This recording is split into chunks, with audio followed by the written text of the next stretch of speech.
Hi Parvathi. Hello. Hello. അതെ, ഈ extra marital affair ഒരു വലിയ പ്രശ്നമാണ് അല്ലേ?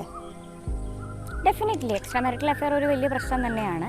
പക്ഷെ ഇപ്പം ഞാൻ സിമ്പിളായിട്ട് എല്ലാവർക്കും സ്വമേധയാ ചെയ്യാൻ പറ്റണ ഒരു പരിധി വരെ ചെയ്യാൻ പറ്റുന്ന ഒരു കാര്യം പറയാം.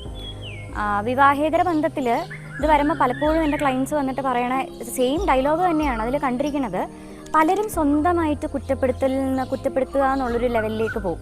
അതായത് അവിടെ ഭർത്താവിനാണ് വേറൊരു ബന്ധമുള്ളത്. അപ്പോൾ ഭാര്യ പലപ്പോഴും എന്നെ കൊള്ളില്ല, ഞാൻ കൊള്ളില്ല, ഞാൻ കാരണമാണ്, എൻ്റെ എന്തൊക്കെയോ കൊള്ളാത്തതായിട്ടുണ്ട്, അതുകൊണ്ടായിരിക്കും ഇങ്ങനൊരു കാര്യം സംഭവിച്ചത്. അല്ലെ ഇപ്പോൾ ഭാര്യയ്ക്കാണ് വേറൊരു ബന്ധമുണ്ട് എങ്കിൽ ഭർത്താവ് പുരുഷന്മാർ പലപ്പോഴും ഇല്ല, എനിക്ക് കുറവുകളുണ്ട്, അതുകൊണ്ടാണിത് സംഭവിക്കുന്നത്.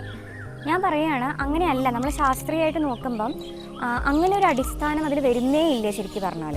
അപ്പോൾ ഒരു ബ്രോഡായിട്ട് രണ്ട് കാര്യങ്ങൾ അതിൽ ഇൻവോൾവ് ആവുക എന്ന് പറയണത്, ഒന്ന്, ഈ രണ്ട് വ്യക്തികൾക്കും ഇൻഡിവിജ്വലി അവനവനിൽ തന്നെ എന്തൊക്കെയോ കാര്യങ്ങൾ കുറച്ച് അങ്ങോട്ടും ഇങ്ങോട്ടും മാറ്റാനായിട്ടുണ്ട്. അത് കുറവുകളല്ല.